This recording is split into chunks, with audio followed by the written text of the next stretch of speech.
present to you our international guest, David Hayter!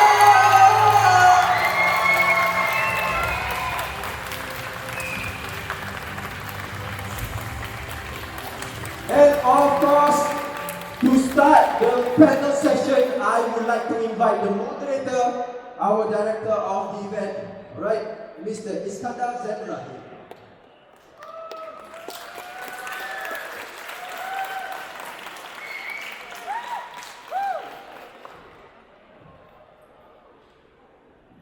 We kept you waiting, huh?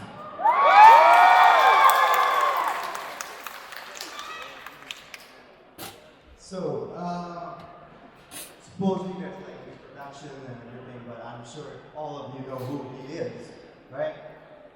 Maybe. Even I don't know who I am. Another round of applause for Mr. David Hayter. The voice of Solid and Big Boss himself. Now, David, I know the story, how you got the part to play Solid Snake, but I'm sure the fans would love to know how you got the part. There's some dispute as to who thought of bringing me in for Solid Snake. Chris Zimmerman, who directed the voice performances for all the games, says she brought me in, but Jennifer Hale, the legendary voice actress, says that she suggested me. So I'm very grateful to both of them. I went to this weird house in Hollywood and I auditioned and I saw all of the Yoji Shikawa art on the walls and yes.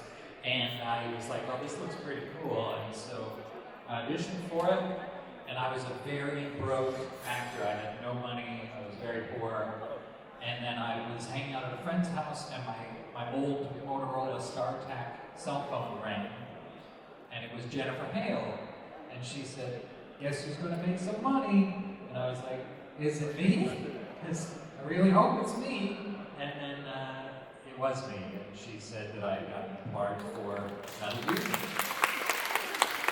So, what was your reaction when you found out that you were Solid Snake? You're going to be Solid Snake. Do you have any expectations or concerns back then? I was hoping to pay my rent and continue to eat. That was the main thing.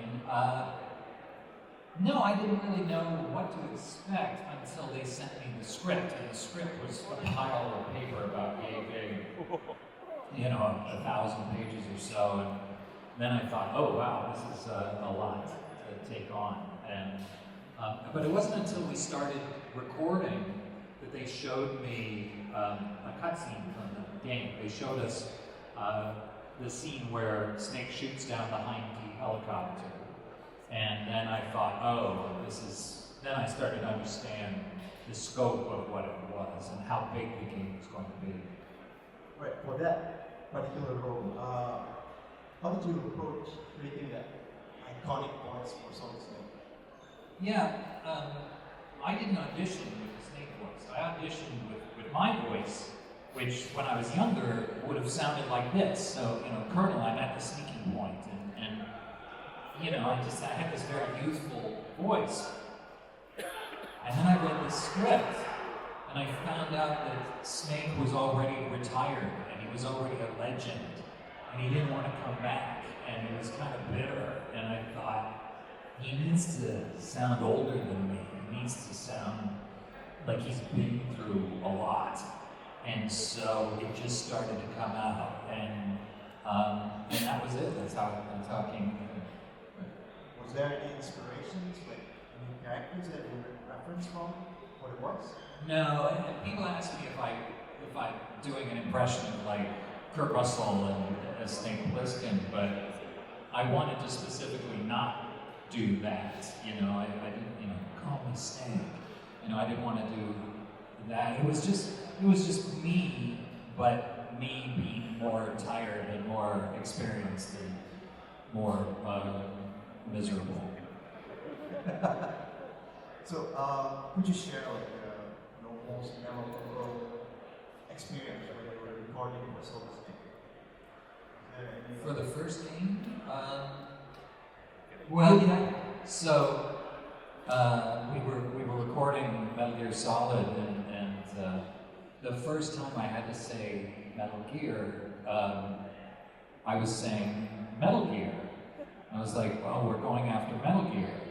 And then the producers were all like talking to each other and speaking Japanese. And then Chris, the director, said, they don't want you to say it like that. And I was like, well, how else can I say it? And then like they want you to emphasize the gear. And I was like, Metal Gear, I don't understand what you're saying. And so Chris Zimmerman said, well, how would you say Richard Gere? And I was like, Richard Gere? And they were like, yeah, do that. So thank you, you're pretty good. You're all pretty good.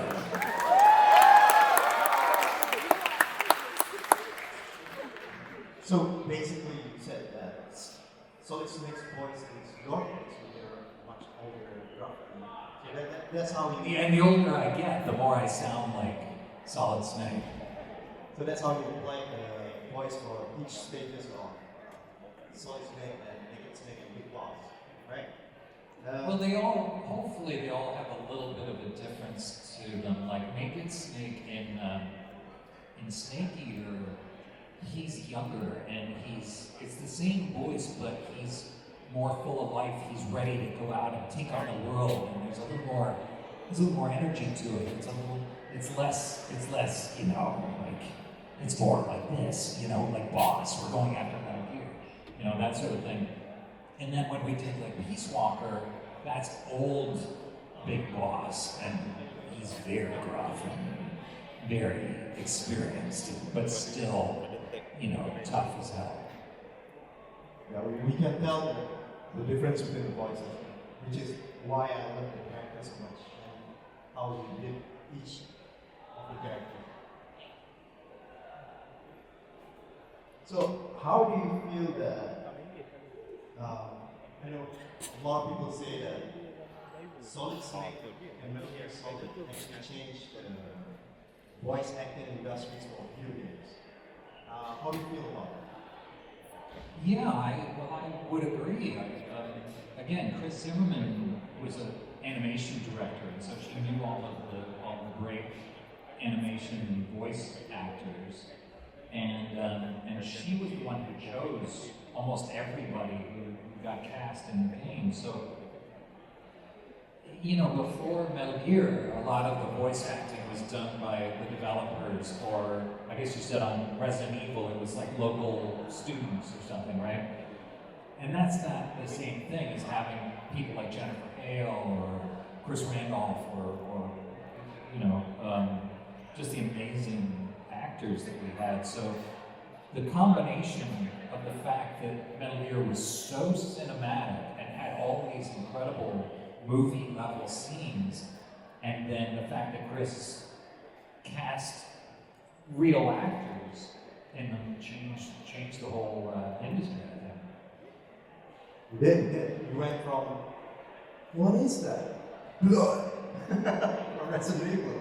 Well, my favorite line in Resident Evil is it Jill or anyway, she goes, "Look at all those monsters!" Which I don't think you would say it like that if you were in that situation. But she was doing her best. I don't even mean to say that. I know there's this one character that you always wanted to do, which is you always wanted to voice, which is Batman. Right? Can we hear your interpretation of Batman? I bet the audience would love to hear that. Well, I don't have a Batman voice prepared, but I guess it would be something like, "I'm not going to kill you. I just want you to tell your friends about me. Who are you? I'm Batman."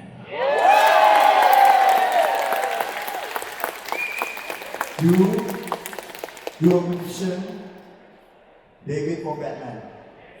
I would love, that would be a dream. That Batman's really good. Right. So Snake actually has a lot of lines in Smash Brothers. Right. So because Snake is facing a lot of characters, which one is your favorite interactions between them? There's a few. There's so many great lines in the Super Smash Brothers that I really love. I love doing it because it's funny, and when Snake is funny, it's really funny because he's so serious. But I loved when he said, when the Colonel said, "Do you know who that is?" And I'm like, "Of course, that's Mario. Everyone knows Mario." But my favorite, I believe, was when they were talking about Jigglypuff and they said he gets around by farting. And I said, by farting. So, that was my favorite. Right. Awesome. So, okay. I'm sure the fans wants to know which of your favorite entry for the Metal Gear Solid franchise and entry for the Metal Gear Solid franchise. My favorite is probably Snake Eater. It's a good one. I love them all. Like I don't mean what? Just a box. It's a cardboard box.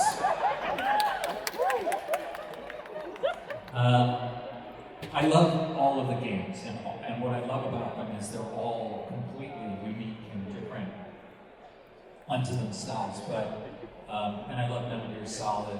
I love Metal Gear 4, and Metal Gear 2 is a little weird, but I still love it. But I feel like Snake Eater is the most perfect gaming experience. Like the movie of it, the story of it, I think is pretty perfect. Cool. Being a writer, sometimes when you're doing a recording, do you have like some of your own input on the script? Like you would say, like this is not how the character would say this. So, do you like have like impromptu script writing on set? So yeah, there'd be times when I'd say this line, because the translation or whatever, I'm like, this line is really weird. Or I'd listen to it in Japanese, and I speak a little Japanese, and I'd say, well, it doesn't really mean that. So I'd say, what if I said it like this? Like, wouldn't this be cooler? And then there's a half-an-hour conversation. They call Tokyo. They talk to the Japanese producers, and then they come back and they say, no. And so no, I'm not allowed to act as a writer on the games. They hire me as an actor, and that's it. So, which is fine. All right. What advice would you give to aspiring voice actors who's looking to break into this scene? Well, that's really hard because I've been doing it for so long. The business has changed, and now when I started, it was a much smaller community, and now there's millions of people want to be voice actors. So, D. Baker, legendary voice actor, put together a website called IWantToBeAVoiceActor.com, and he basically lists out the best ways to go about building a career. Because I kind of just lucked into it. I was doing accents on live action TV and stuff, and I got hired to start doing animation in games. So I would go to Dee's site, IWantToBeAVoiceActor.com.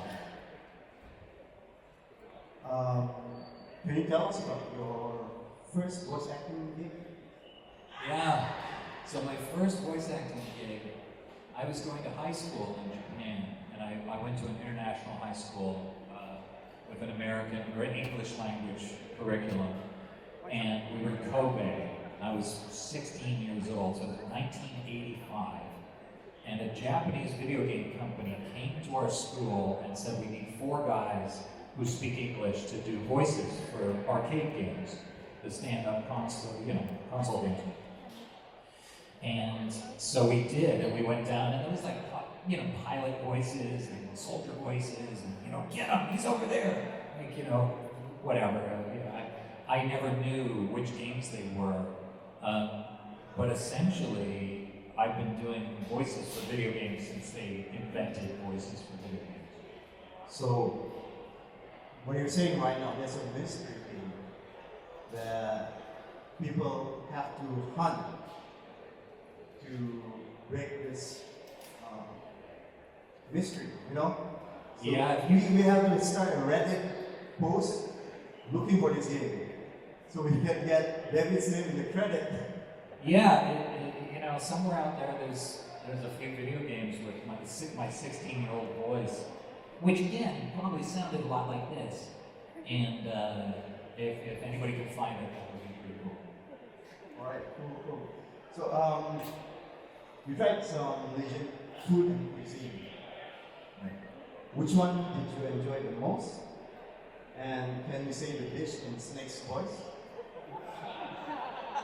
I would say my favorite was nasi lemak.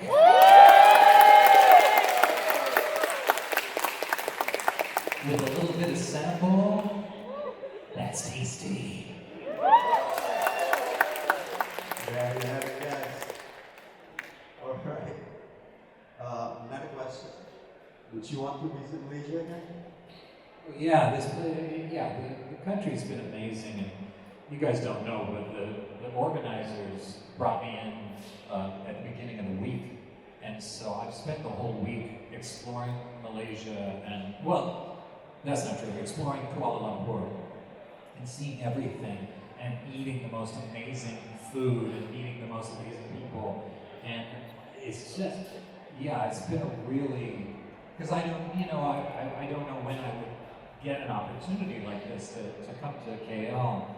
So I'm very grateful to have been able to come here and see your incredible country and this unbelievable city. And so, yeah, I've actually been talking to some producers about possibly making a movie here, and so we'll see. Yeah, we'll see if it comes together.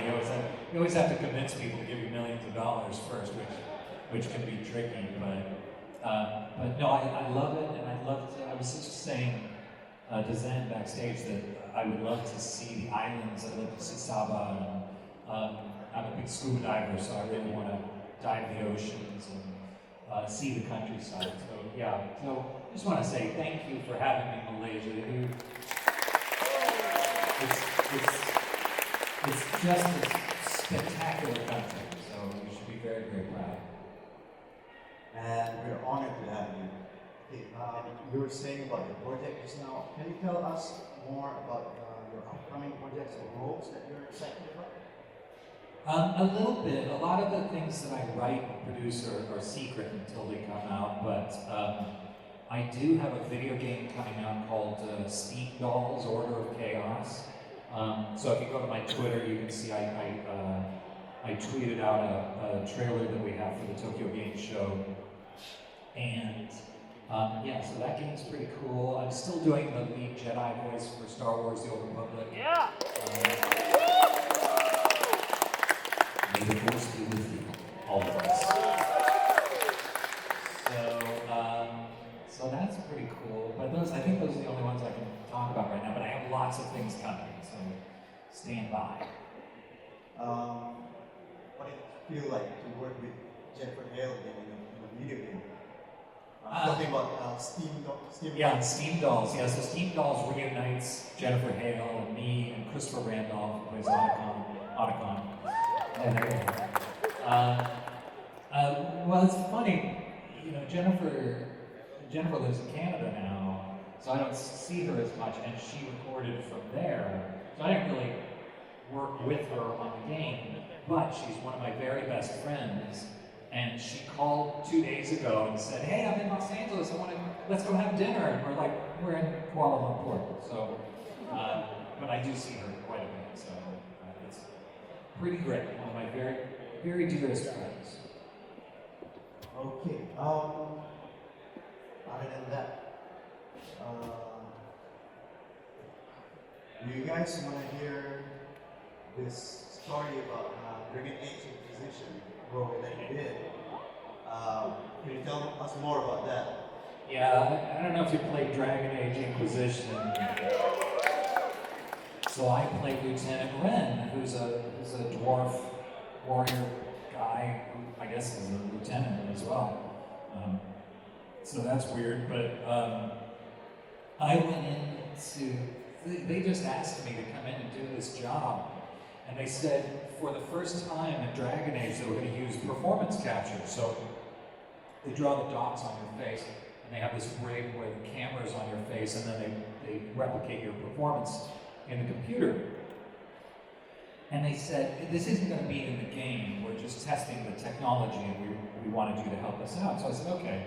So I didn't come up with a voice for him or anything. I just kind of did Snake, basically, because it just is the easiest thing that came to me. And then they put it in the game. And then people are like, it's online, the people are like, oh my god, I recognize David's voice in Dragon Age. And I'm like, Dragon Age? What the hell? Because, you know, for a dwarf, I'd done a Scottish accent, I'd done some sort of whole different sounds, And so I was kind of embarrassed. But I hope you enjoyed it, regardless. Right. Then you told me previously you tried out roles for different Marvel characters. And different Marvel characters. Yeah, so we know you did Captain America in Spider-Man. I did, I was Captain America. Now, I would love to hear your voice, your rendition of Wolverine, the character that you wrote in X-Men, right? Live action, and it's still going on until now. So I want to hear that voice from you. Yeah, I don't have this prepared either, so I'm just doing this off the top of my head, but I'm the best there is at what I do. But what I do isn't very nice.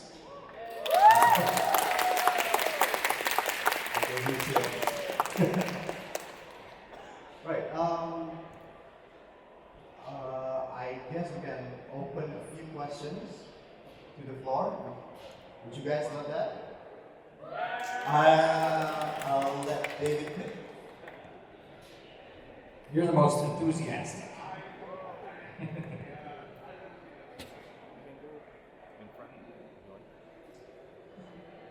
Okay, now first off, happy to answer any questions you needed. Today, my name is Daniel. You can call me FD. I'm the VTA, video analyst. Yes. So anyways, actually, I know that voicing this thing has been like the top part, has been an inspiration for you, like in terms of voicing, like us, inspired us Malaysians to know you about as a voice actor. I just want to ask, what does you feel about the inspiration for you to become like one famous celebrity or like someone that that become inspiration for you to become a voice actor, and how do I also want to inspire me to become a voice actor as well, because I wanted to dream to become a voice actor someday as well. So I just wanted to know if I set any tips or maybe inspiration for me to be a voice actor. Well, my inspiration really came from like Saturday morning cartoons and like Mel Blanc.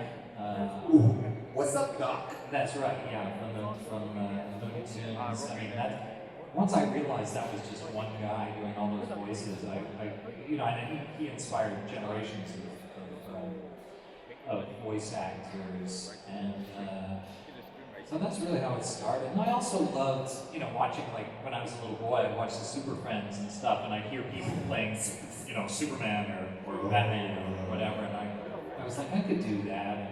And so that's pretty much where the inspiration came from. And then, as far as how to help you on your journey, again, I would just go to Dee Baker's website and iwannabeavoiceactor.com and look it up, because the voice acting industry is very different now, but the nice thing is you don't have to live in Los Angeles anymore. You can do it from anywhere in the world. Even at home?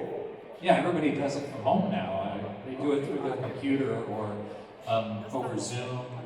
So people, that's why Jennifer Hale lives in Canada now, because she's got a studio and she just dials it in from wherever she is. Look at all these exclamation points. Right. Anyone else have a question? Thank you very much, David. It's so nice to see you, man. Let's see, how about Otacon there? Alright.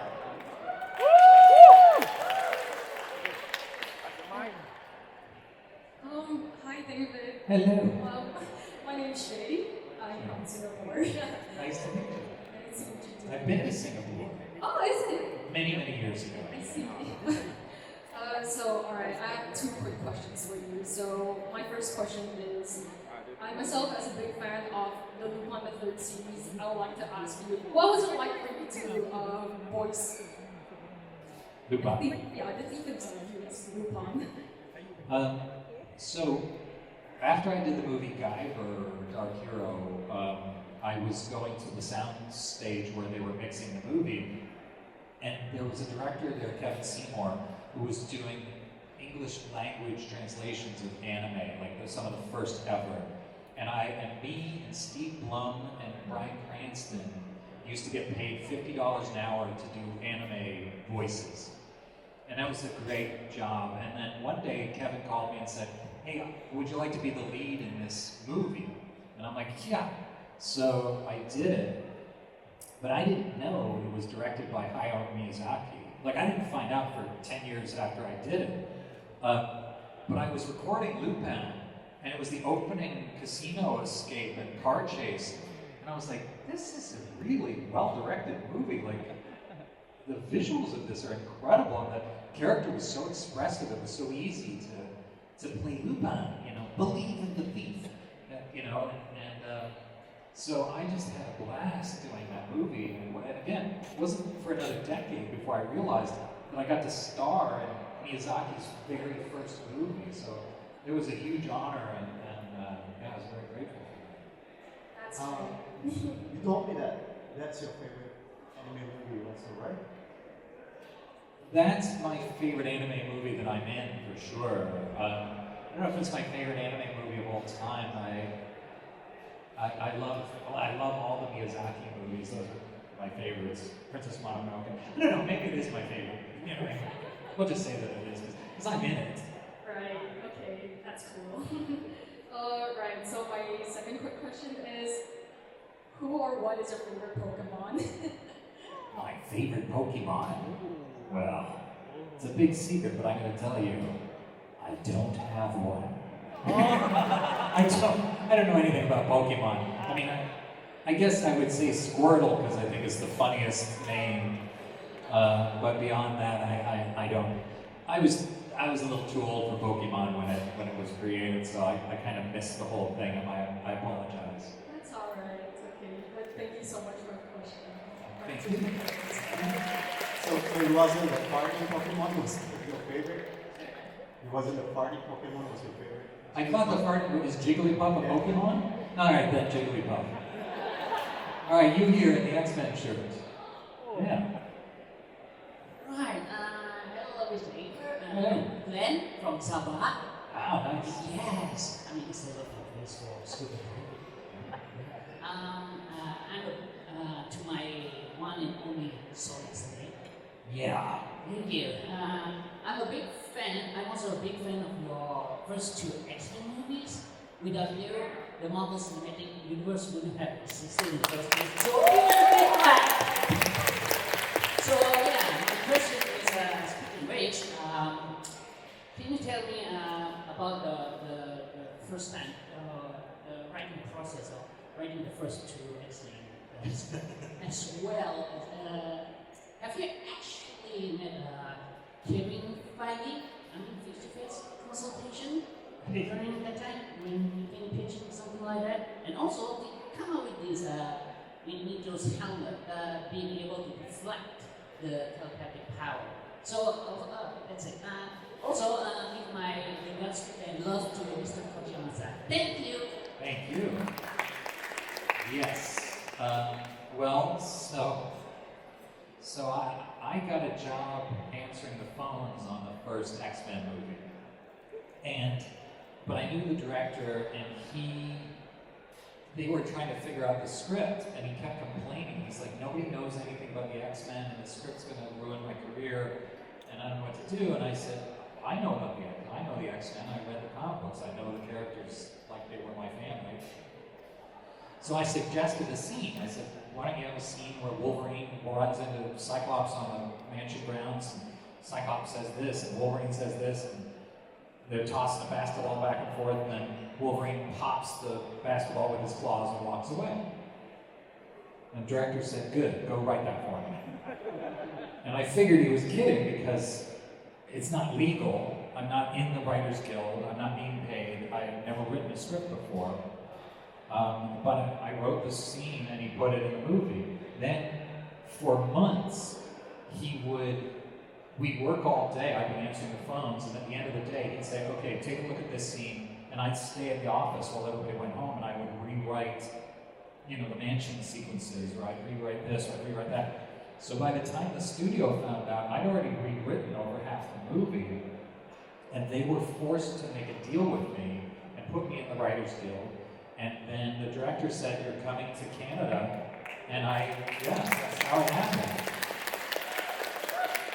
So X-Men was my first writing job, and after it came out, my friend Christopher McQuarrie, who's directed the Mission Impossible movies, he called me and he said, do you realize you are the most successful first-time screenwriter in film history?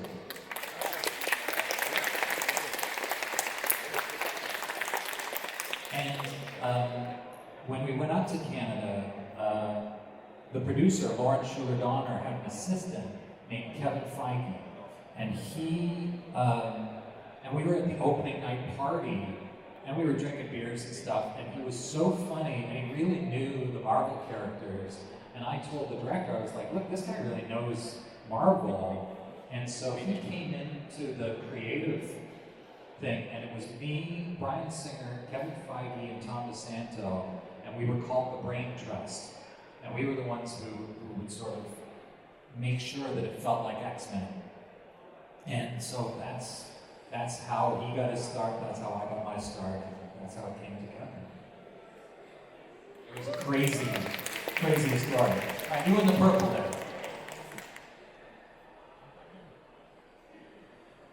So, my sister actually have a question for you, Mr. David. Yeah, okay. Thank you, that was my brother.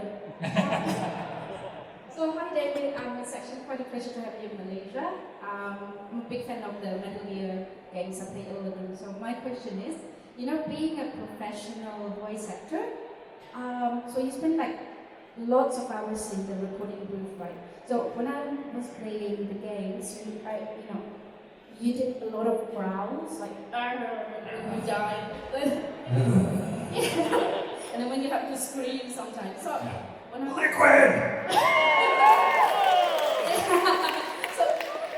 when I was playing those games, I was wondering, like, would this guy would ever lose his voice? Have you ever felt like in the booth, right, when you growl or scream so much, and then you're gonna have to take like a day or two off because basically you lost your voice? Have you ever got that kind of experience? Yeah, not from Snake. Like, with Snake, you want to be very careful not to do a voice that you can't sustain, especially if you're going to be, like, Metal Gear 4 took us 9 months to record, and that was old Snake, so he was really down here. And I had to figure out a way to do this all day for 9 months, and so I could do it without hurting my voice.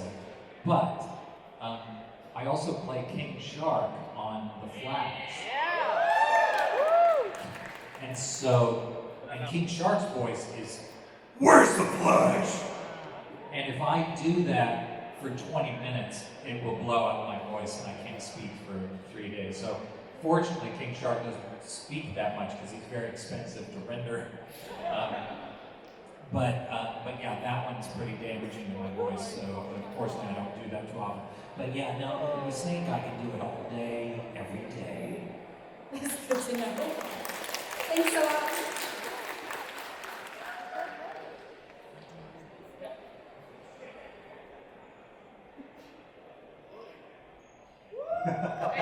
Hi David. Hello. I just want to know one thing. Get you.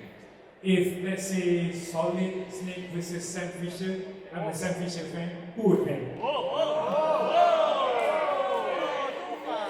Well, listen, I get asked that a lot, and The fact is, I would love to say Solid Snake would womp his ass, but Sam Fisher is played by Michael Ironside, and I'm from Canada, and he's one of the greatest Canadian actors that ever existed. His voice is astounding, so I'm going to give it to Sam Fisher. Yes, and then this one. Yeah, hi. It's been 25 years since MGS1 came Yeah. out. I was 12 when I first played it, 38 now. Crazy. Yeah, much older. So how does the role of... That doesn't fit, though. That would be 27 years.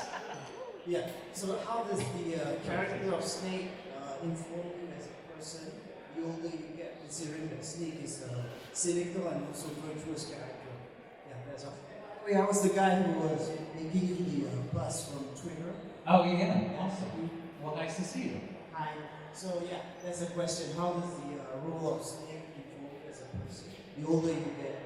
You know, thank you. It's a good question. I mean, I think the reason I got the part is because I'm very similar to Snake in many ways. I'm fairly cynical, and I was a tough kid, but I also care very much about doing the right thing and protecting people that need protecting. And so I think what was in my soul sort of spoke through the character, and I was just lucky to find a character that was like me, I mean, like a heightened version of me. But me and Snake have always been very similar. Like, and I mean that, like, I'm closer to Solid Snake than I am to Big Boss, because Big Boss sort of goes wrong and gets very dark, and that's not quite me. But Solid Snake and I really were very similar from the beginning. Over here. The white gloves. Hi, David Hayter. Hello. My name is Juan. I have a question, which is in Metal Gear Solid series. Okay, what is the most memorable line that you have, and what is the most difficult line, or like it's very like you feel that you don't feel like saying that line?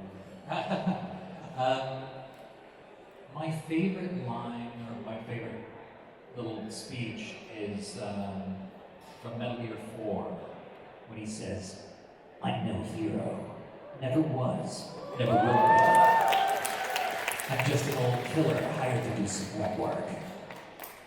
So that's I think my favorite. And then the thing that doesn't feel like Snake to me, it's very difficult to ask questions in a Snake voice, like, because you have to come up at the end, and that's not really how the Snake voice works. So, but in the games, he just repeats every single thing as a question. So he's like, "the Shagohod," or, nanomachines.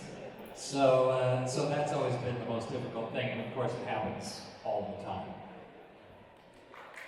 Let's go over here. Let's see if any young lady. Are you a young lady? I can't tell. I would assume so. Hi, Dave. Hello.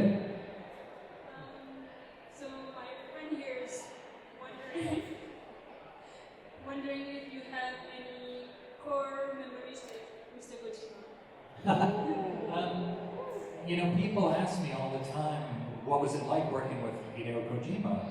And I don't know. I've never worked with him.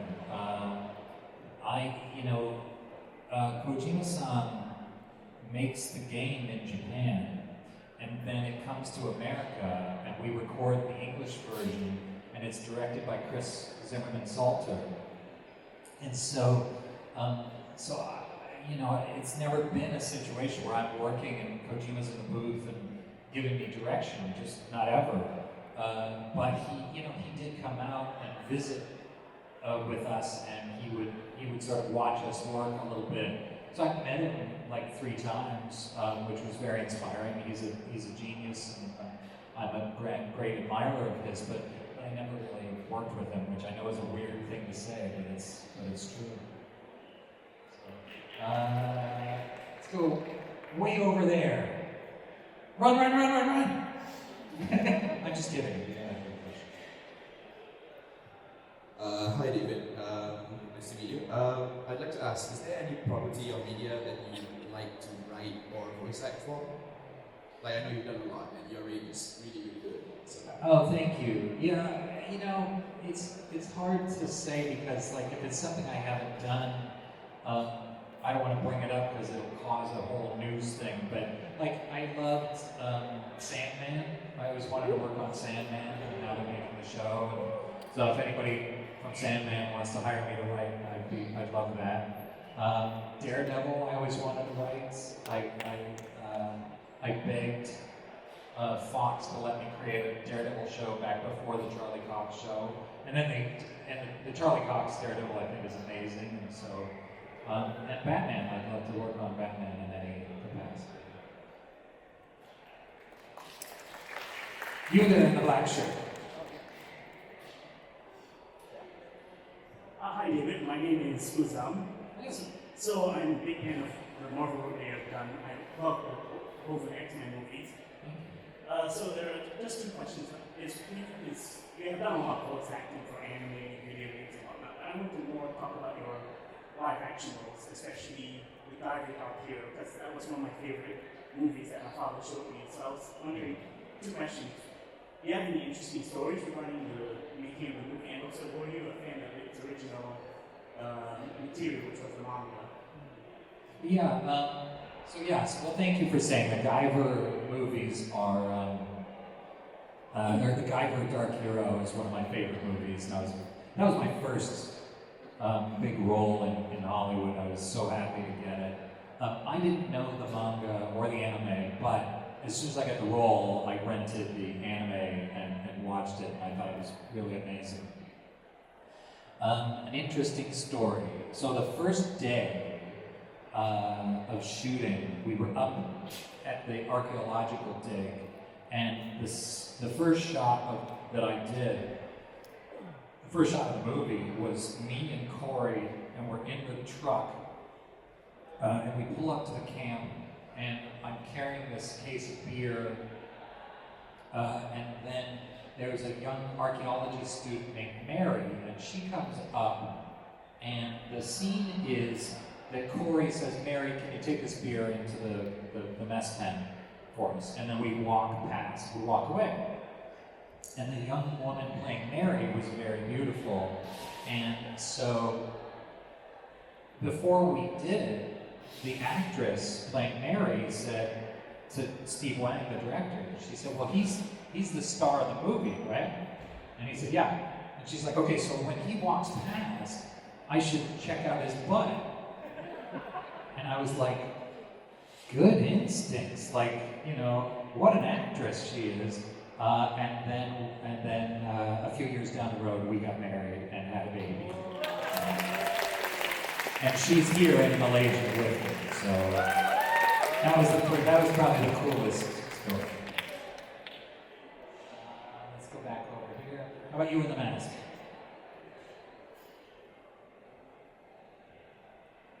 Hello, David. Hello. Okay, my name is Reza. I know about your work back with Diver, the movie Diver, and also your work in Macross Plus. Oh yeah. Okay. Basically, Macross friend in the West know more about Macross Plus because it is quite popular in the 1990s. Okay. We all know that the voice actor for Isamu Dyson, the protagonist for Macross Plus, is the legendary Bryan Cranston. So when you take over the role from Bryan Cranston, do you feel any pressure when you take over that role, voice acting for the protagonist Isamu Dyson from Bryan Cranston? Can you tell us a little bit about story why you take over from him? Yeah, yes, I took over this role in Macross Plus from Bryan Cranston, but you know, I knew Bryan because he was another voice actor at this anime studio, but he wasn't a big star at the time. He stopped doing it because he got the role on Malcolm in the Middle. So I didn't know he was a legend yet. You know, he was just some guy that worked there, and they didn't. I don't even think they played me what his voice was like.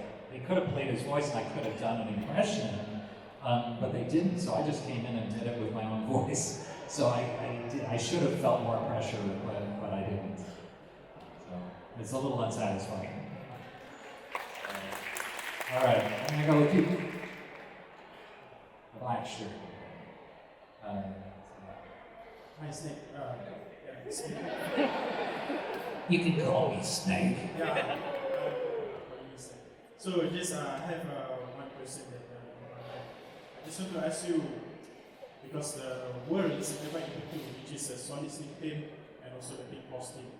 So from your side, which one is your favorite character? Which is it Big Boss or Solid Snake? And then the second one, I want to, it's not a question, I just want to ask you, because one of my favorite scene in Metal Gear Solid scene is when Snake is fighting also on a gun of spectre on the Auto Heaven. And one of the lines that is used like liquid! Yeah. Can you say it in front of all the audience today? I can try. Yeah, so like I say, I think Solid Snake is my favorite. But then, you know, Snake Eater is my favorite game, so I think young Big Boss I really like. Older Big Boss, I'm like, you know, pull yourself together. Like, why are you doing all this stuff?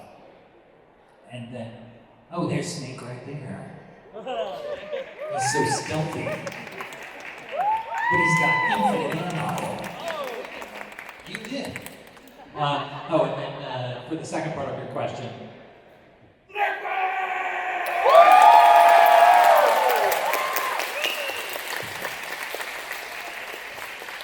all right, this gentleman went through a lot of work, so the Transformer over here.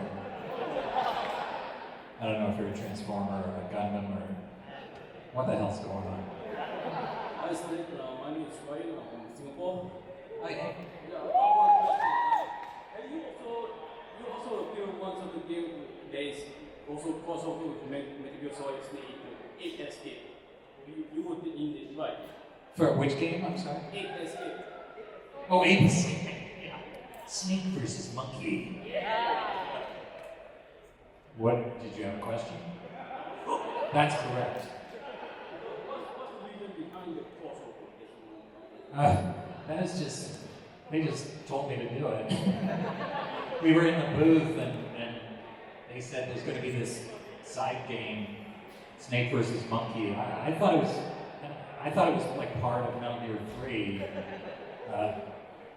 You know, once they hire me, I just do what they tell me to do, and if I have to fight a monkey or talk about monkeys, that's what I do. I love the gotcha. Gotcha. Nice. Well, thank you. All right, how about you? Hello, Tess. Hi, I'm Marcus. Marcus. You got a good voice. Thank you so much. I'm also an inspiring voice actor. I just want to tell you real quick, I kind of grew up with your voices because when I'm currently 27. So when I was a very small kid, I was playing Metal Gear 1 without knowing it was Metal Gear 1. Right. I was wondering at the starting mission, why can this guy breathe underwater? As a kid, I never figured that out until like 10 years later. He's got a rebreather. Breathing through a little thing. Yeah, right. So my two questions are, the first question is, when you tackle a voice of a character, and it's a kind of voice that you don't really know how to voice yet, what would be the things that you try to, what's your strategy behind it? Yeah. Right, then the second question is a bit more personal. My favorite game is Snake Eater. So in Snake Eater, there's a lot of types of food, especially when it comes to raw animals. So you have to make the sounds for that. That goes like, So what was your experience behind that? Yeah, thank you. Well, that's a good question. So when you are developing a voice for a character, first of all, I start with what they look like. So, like, I did a game called, I think it was called Farlands or something like that. It was like an early VR game. And I played this character named Professor Klug. who was like this weird little alien scientist. And so I looked at the image of what he looked like, and I was like, that's not the type of character I normally play. He's goofy and he's small, and normally I play big, tough guys and heroes and whatnot. But I looked at this guy, and he's a professor, so he's gonna be kind of smart and he's kind of goofy. So it became, Professor, like this sort of thing. And I did not, although that's a lot like the Joker.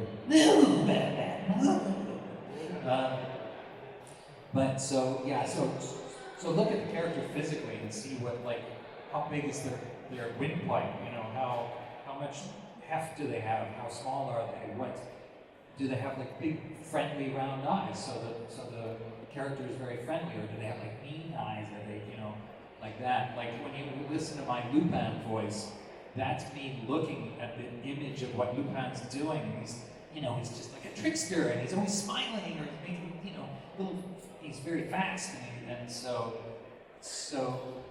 you just want to embody what the artist has put out there for you. And then what was the second part of your question? When I make eating sounds to it. Yeah, so obviously there was a lot of things he had to eat. We had just days and days of me like, tasty, or ugh, that's disgusting, or I want some more. Yeah, it was just me and Heather Halley, who played paramedic, doing those scenes for days, eating glow-cap mushrooms and tree frogs and whatnot. But it was pretty fun. Okay, I've spent time with David for the past couple of days, and he actually shared with me his impressions of other actors and all that. I want him to share it with you as well. So can you do your Matthew McConaughey? Yeah, well, I think I could do Matthew McConaughey pretty well. Just hanging out, maybe rubbing a booger and have my fingers here. All right.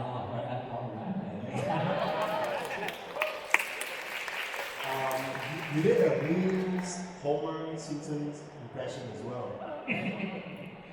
Stupid Flanders. Oh, yeah. That's solid Homer. Yeah, that's right.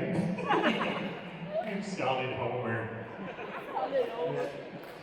The one that actually surprises me the most was your Morgan Freeman voice.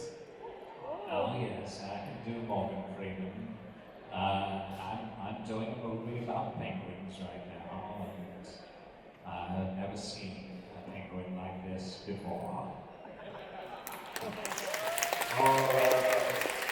So there you have it.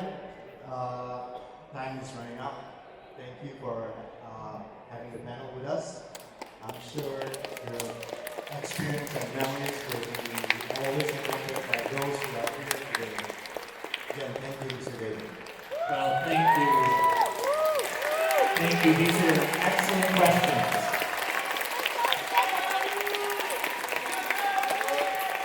Thank you. And I just want to say thank you again, Malaysia. You're truly Asia.